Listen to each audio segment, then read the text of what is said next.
KT, you ready? Yes, sir. Can you hear me? Yeah, I got you. I got you. Let's get some hands up for questions for Kayvon. James Krupia from the Oregonian.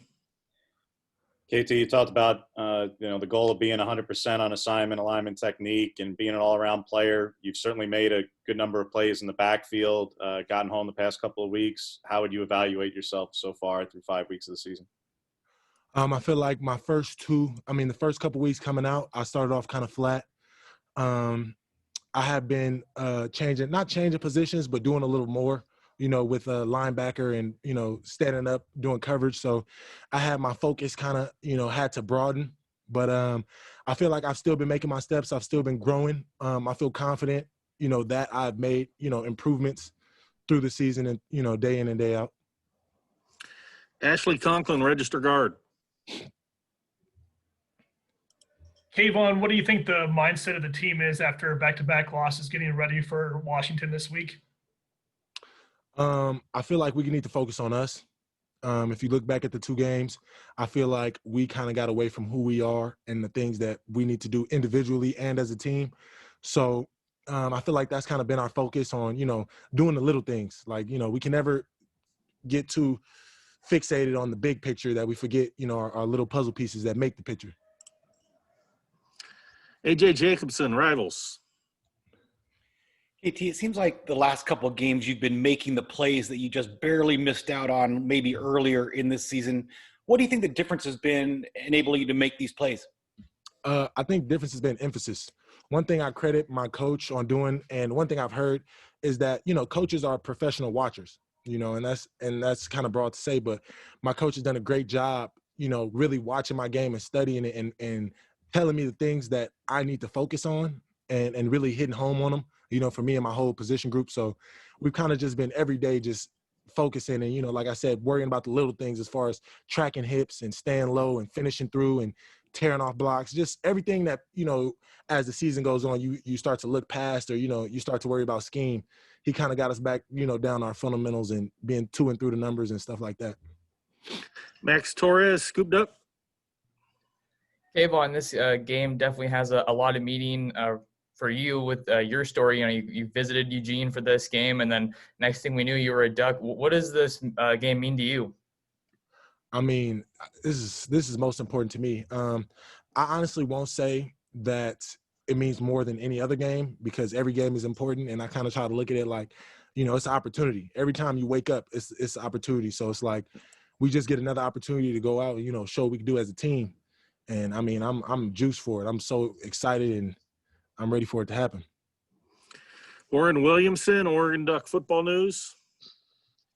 You just mentioned your lack of production early in the season. I'm just wondering, to those of us who maybe don't have the untrained eye in the schemes, have you been double teamed a lot and triple teamed? It seems like you have. Maybe drill down on that for us if you can. Yeah, I feel like coming in, I kind of knew I was going to be double teamed and I knew that, things were going to be different, but they did coming out, hit me with more double teams and more chips and different looks than I expected, more slides to my side.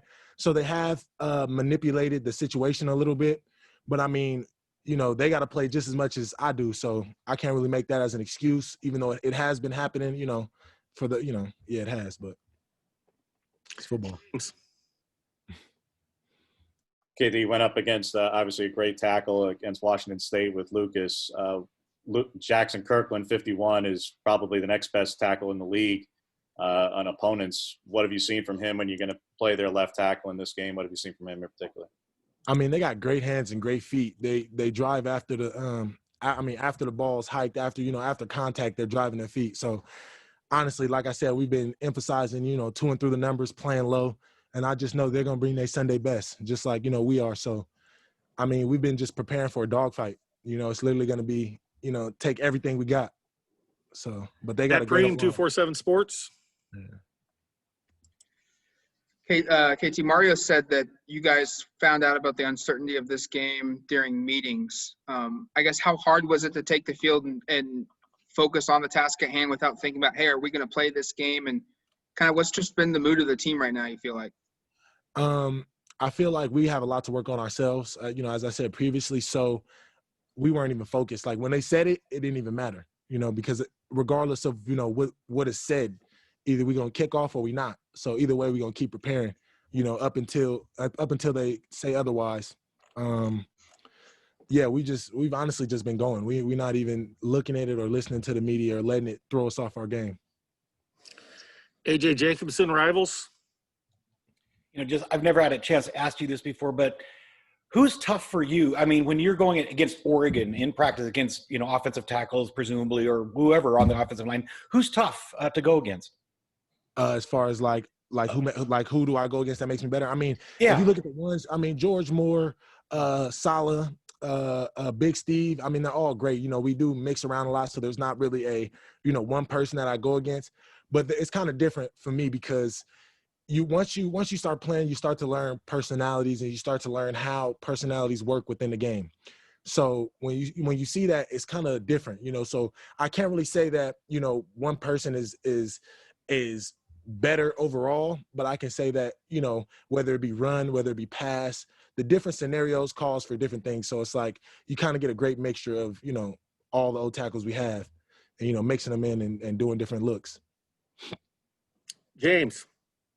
KT, to go back for a moment about the uncertainty of this weekend, I appreciate certainly you prepare for what you know until told otherwise.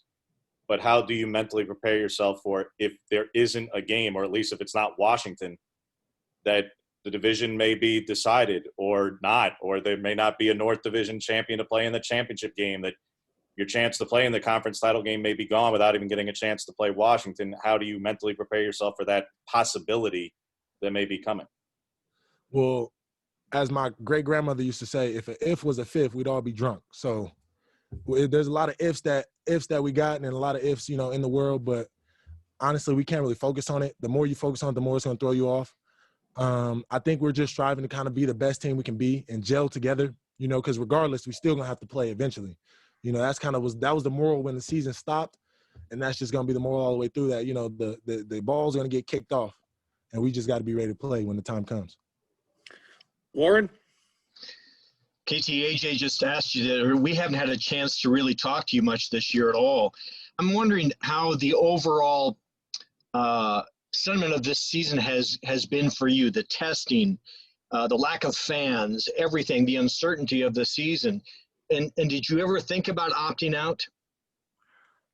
For me, I don't necessarily say that I feel like I've ever felt like opting out, but I could say that this situation that we've been put on has caused a lot of stress, I could only speak for myself, so I could say on me.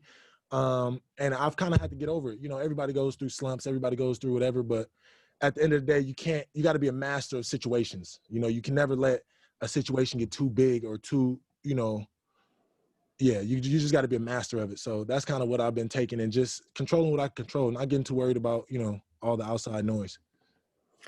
Max Torres, Scoop Duck. KT, this year we've seen a lot of rotation with that front line. Some younger guys coming in, Brandon Dorless, Keon. What have you seen with them, and what's it like to kind of develop that chemistry? I love the growth. I love the growth we have. I feel like this year, although it has been cut short, it has given us a lot of time to, it has given the opportunity for a lot of guys to step up. And now, even though they've not been thrown into the fire, they have ample room to grow. So, this year leading into next year, these guys are going to be, real important guys and, stepping up and taking on big roles. That's all we have for you, KT. Appreciate your time. Appreciate you guys.